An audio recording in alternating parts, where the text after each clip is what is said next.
누가복음 19장 37절부터 44절까지 제가 봉독해 드리겠습니다. 이미 감람산 내리막길에 가까이 오심에 제자의 온 무리가 자기들이 본 바 모든 능한 일로 인하여 기뻐하며 큰 소리로 하나님을 찬양하여 이르되 찬송하리로다. 주의 이름으로 오시는 왕이여, 하늘에는 평화요 가장 높은 곳에는 영광이로다 하니, 무리 중 어떤 바리새인들이 말하되 선생이여, 당신의 제자들을 책망하소서 하거늘 대답하여 이르시되 내가 너희에게 말하노니 만일 이 사람들이 침묵하면 돌들이 소리 지르리라 하시니라. 가까이 오사 성을 보시고 우시며 이르시되 너도 오늘 평화에 관한 일을 알았더라면 좋을 뻔하였거니와 지금 네 눈에 숨겨졌도다. 날이 이를지라 네 원수들이 토둔을 쌓고 너를 둘러 사면으로 가두고 또 너와 및 그 가운데 있는 네 자식들을 땅에 메어치며 돌 하나도 돌 위에 남기지 아니하리니 이는 네가 보살핌 받는 날을 알지 못함을 인함이니라 하시니라. 아멘. 예수님께서 나귀를 타고 예루살렘 성으로 들어오시는데 감람산 내리막길에 가까이 오시니까 예루살렘 성이 이렇게 있으면 이 성 이렇게 내려왔다가 쭉 올라간단 말이죠. 감람산 내리막길에서 내려왔다가 이 예루살렘 성으로 이렇게 들어가는 거예요.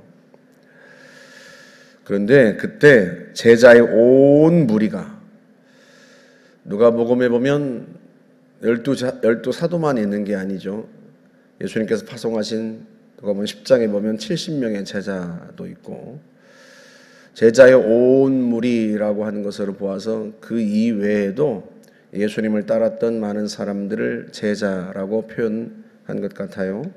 그 제자의 온 무리가 자기들이 본 바, 자기들이 예수님을 따라다니면서 보았던 주님의 그 모든 능력, 이런 걸로 인하여서 이분이 이 땅에 오시는 메시아다, 그렇게 생각하곤 예루살렘 성으로 이제 들어가시니까요. 드디어 이제 예루살렘 성에 들어가셔서 왕이 되시겠구나. 로마의 압제로부터 이 유다 민족을 해방하시고 구원하시겠구나.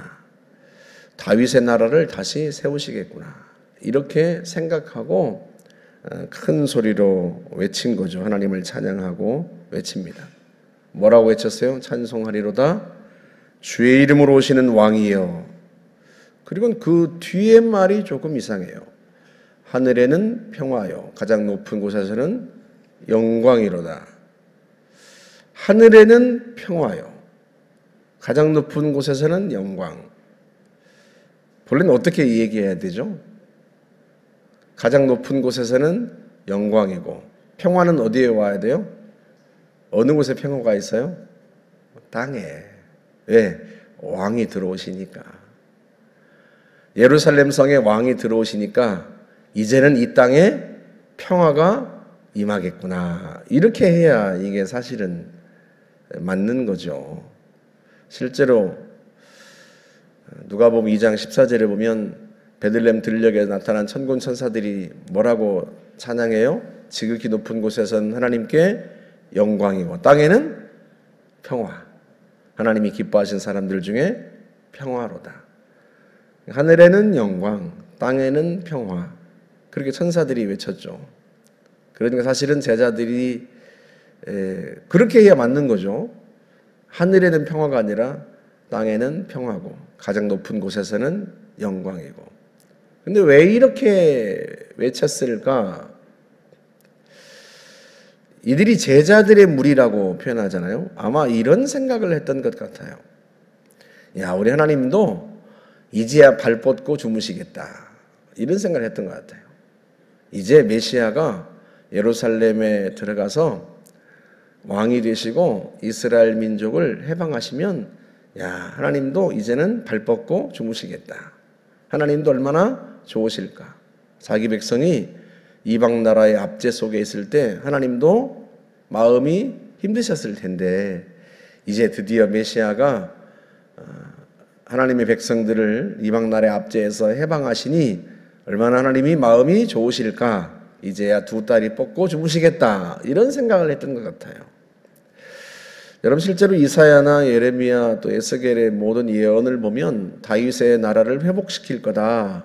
다윗에게서 한 의로운 가지가 나서 하나님의 백성들을 해방하시고 다윗의 왕좌를 회복할 거다. 이런 메시지들을 예언들을 늘 했단 말이죠. 그래서 이스라엘 백성들이 모든 이방 나라로부터 자기들을 구원할 메시아를 기다렸던 거고요. 제자들은 이제 예수님이 그 메시아다 믿고 예루살렘으로 들어가면 자기 민족을 해방하고 그리고 이제 다윗의 왕권을 다시 회복시킬 거다 이렇게 믿었는데 그걸 하나님의 관점에서 하나님의 입장에서 하나님이 자기 백성들이 해방되는 걸 보고 얼마나 마음이 좋으실까 이렇게 생각했던 모양이에요, 제자들이. 그래서 하늘에는 평화 이렇게 이야기를 한 거죠. 예수님도 그 말씀을 두둔하시는 것처럼 보이죠. 그래서 오늘 본문에 보면 바리새인들이 제자들을 책망하라고 예수님께 그렇게 요구하니까 예수님 뭐라고 말씀하세요? 이 사람들이 잠잠하면 돌들이 소리 지를 거다 이렇게 얘기하십니다. 그러니까 제자들이 하나님의 마음을 헤아리고 하나님의 마음이 얼마나 좋으실까 했던 거 주님 입장에서 보면 그래도 참 이 녀석들이 훌륭하다 이렇게 생각하셨던 모양이에요. 그러니까 두둔하시죠. 안 그러면 그렇게 말씀하지 않으셨을 텐데. 그런데요, 예루살렘 성 가까이에 오시자 성을 보시고 눈물을 흘리십니다. 예루살렘 성에 들어가시기 전에 눈물을 흘리시는데 뭐라고 말씀하세요? 너도 예루살렘 성을 향해서 너도 평화에 관한 일을 알았더라면 좋았을 텐데. 이 평화는 어떤 평화예요? 앞에서 제자들은 무슨 생각으로 하늘에는 평화 그랬어요? 하나님의 마음. 주님이 제자들이 메시아가 예루살렘 성에 들어가서 이방 나라 압제로부터 하나님의 백성을 회복시키는 게 아니지만 사실은 주님은 십자가를 지기 위해서 가시는 거잖아요. 이방 나라의 압제로부터 유다 민족을 구원하시려는 게 아니고 온 세상에 죄를 짊어지고 죄의 권세로부터 해방하시기 위해 들어가시는 거잖아요. 그럼에도 불구하고 제자들이 하나님의 마음을 헤아린 건 얼마나 훌륭해요. 예루살렘 성 너도 그 평화에 관한 일을 알았더라면 좋았을 텐데. 너도 하나님의 마음을 조금이라도 헤아렸으면 좋았을 텐데. 하나님의 마음을 헤아리지 못해. 여러분 제자들이 대부분 어디 사람들이에요? 갈릴리 사람들입니다. 사도행전 2장에 보면 성령이 임해서 방언을 하고 제자들이 온 나라 온 민족의 언어로 방언할 때 사람들이 말하죠. 이들이 다 갈릴리 사람들인데 어떻게 우리가 난 곳 방언으로 말을 하지? 이렇게 말하잖아요. 대부분 예수님을 따랐던 사람들이 갈릴리 사람들이란 말이죠. 그래서 더더욱 주님이 이렇게 말씀하시는 거예요. 예루살렘은 사실은 하나님의 도성인데 하나님의 성전이 있고 그런데 정작 예루살렘 사람들은 유다 사람들은 주님을 환영하지 못해. 주님을 알지 못해. 예루살렘은 고대로부터 예언자들을 박해했던 도성입니다. 왕이 머무르는 도성이었는데 이 왕들이 하나님이 보내신 예언자들을 주로 박해하고 죽이고 하나님의 말씀을 듣지 않았던 곳이 예루살렘이에요. 그게 너무 안타까우신 거죠. 하나님의 도성인데 하나님의 성전이 있는 그런데도 하나님의 마음을 제일 헤아리지 못하는 사람들이 예루살렘 사람들. 그래서 주님이 말씀하시는 거예요. 너도 그 평화에 관한 일을 알았더라면 얼마나 좋았겠니. 하나님의 마음을 제일 잘 몰라. 하나님의 성전이 있는 도성인데 하나님의 마음을 다른 지역 어느 누구보다도 몰라요. 그게 주님이 너무 안타까우신 거죠. 주님 말씀하시죠. 네가 보살핌을 받는 날을 알지 못했기 때문이다. 44절에 그렇게 말씀합니다. 네가 보살핌을 받는 날을 알지 못함을 인하면. 누가 보살피셨어요 그동안? 하나님이 보살피셨어요. 하나님이 보살피셨는데도 불구하고요, 하나님이 보살피신다는 걸 알지를 못해. 하나님이 자기들을 불쌍히 여기고 돌보신다는 걸 몰라. 그게 너무 안타까우신 거죠. 그래서 하나님의 마음이 평화롭지가 않아요. 하나님의 마음이 너무 안타까워요. 그래서 주님 말씀하신 거예요. 너도 평화에 관한 일을 알았더라면 좋았을 거다. 하나님이 언제 마음이 평안하신지, 하나님이 무엇 때문에 마음이 평안하신지를 알았더라면. 그런데 이들은 하나님의 마음을 평안하게 하지를 못해요. 하나님이 보살피시는 걸 알지를 못해. 여러분 이렇게 생각해 보시면 좋죠. 자녀들이 언제 철들었다고 생각이 들어요? 그래도 우리 엄마 아빠가 나를 사랑하셔. 우리 엄마 아빠가 얼마나 고생이 많으실까. 부모의 마음을 헤아릴 줄 알 때 그제야 자식은 철이 들었다고 생각이 들어요. 그게 부모의 마음이에요. 그런데 자식이 어느 날 엄마 아빠가 나한테 해준 게 뭐가 있어요? 이러면 그동안도 먹이고 입히고 키우고 얼마나 고생이 많았는데 엄마 아빠가 나한테 해준 게 뭐가 있어요? 이러면 아유, 부모의 억장이 무너지죠. 그 마음이. 그 부모가 평생 그 자식 그런 거 보면서 그 마음이 하루라도 편할 날이 있겠어요? 저 자식이 언제나 철들까? 언제나 사람 구실할까? 그 생각 들지 않겠습니까? 부모의 마음을 헤아리지 못하는 자식, 하나님의 마음을 헤아리지 못하는 하나님의 백성들, 하나님이 돌보시는데도 불구하고 하나님이 돌보시는 걸 알지 못하는, 하나님 우리한테 해준 게 뭐가 있어요? 이런 거죠. 하나님의 마음이 이들 때문에 얼마나 불편한지 단 하루도 평안한 날이 없어요. 주님이 그 말씀을 하시는 거예요. 제자들이 하는 말을 갖다가 하시는 거예요. 너도 평화에 관한 일을 알았더라면 좋았을 텐데. 도무지 하나님의 마음을 헤아릴 줄 몰라요. 하나님의 마음을 평안하게 할 줄을 몰라요.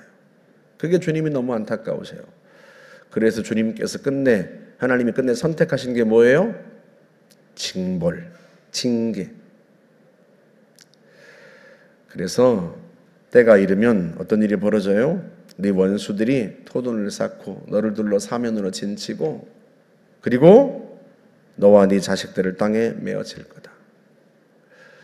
실제로 예수님이 말씀하신 대로 예수님이 십자가와 부활 승천 이후로 한 40여 년쯤 지나서 AD 70년에 로마의 장군인 티투스가 군대를 이끌고 와서 2년 동안 예루살렘 성을 포위한 채로요, 토둔을 쌓고 실제로.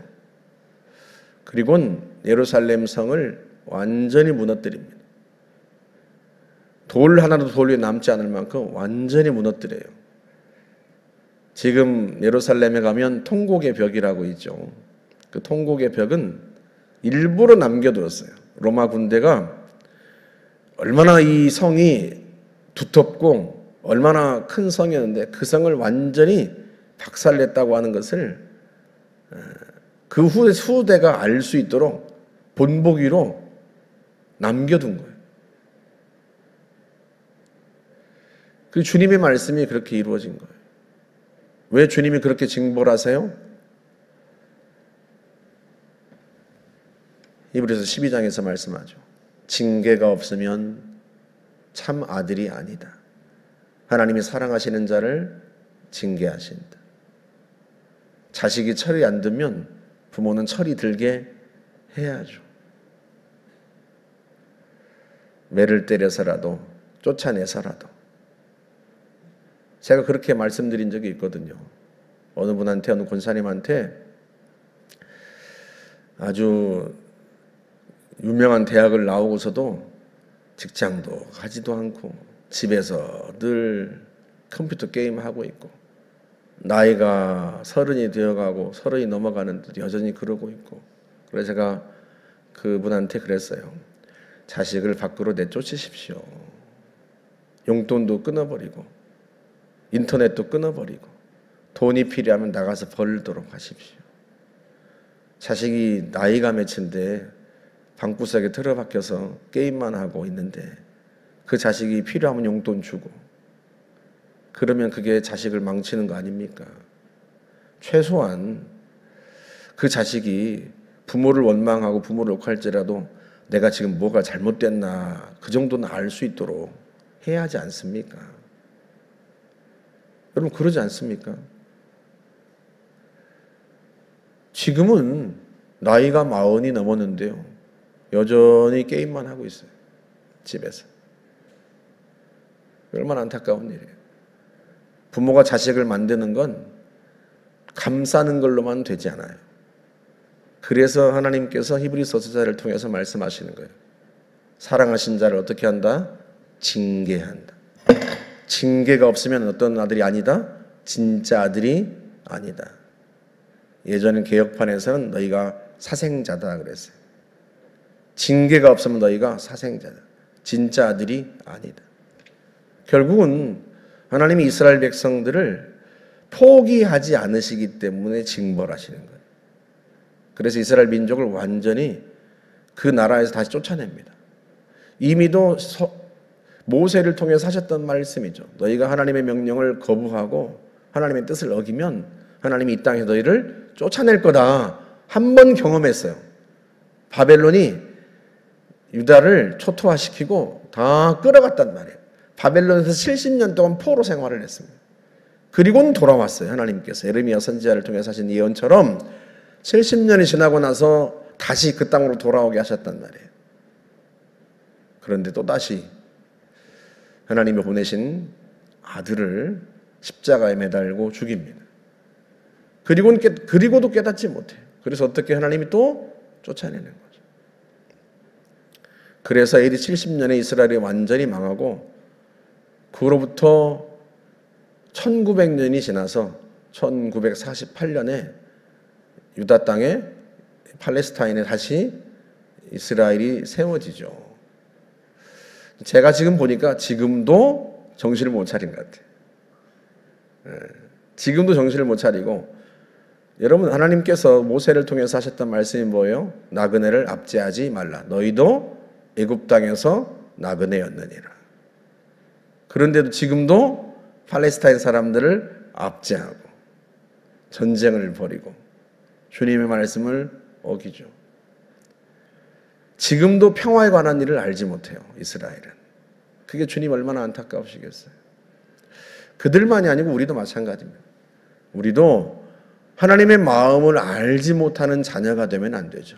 하나님의 마음을 평안하게 할 수 있는 자녀, 하나님의 뜻을 헤아리고 하나님의 마음을 헤아릴 줄 아는 그런 성도가 되어야지, 여전히 자기밖에 모르고 자기 이익만 추구하면 그건 역시 평화에 관한 일을 알지 못하고. 그럼 어떻게 해야 돼요? 주님이 내버려 둬요?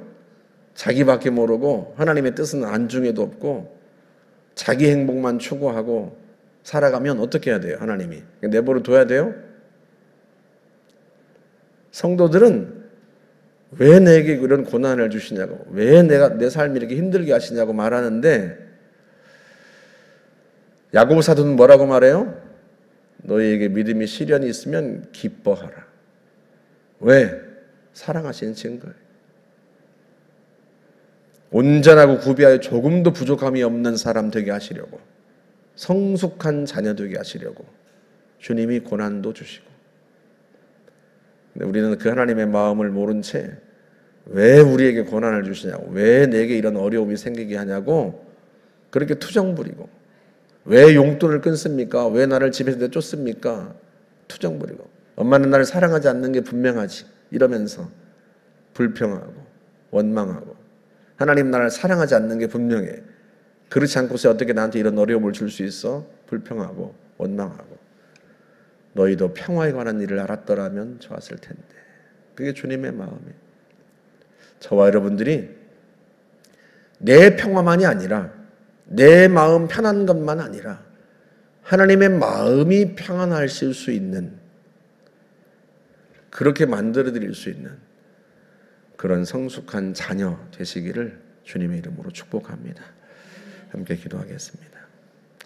좋으신 하나님 감사합니다. 우리도 하나님의 마음이 평안한 걸, 평안하게 해드릴 수 있는 걸 알면 좋겠습니다.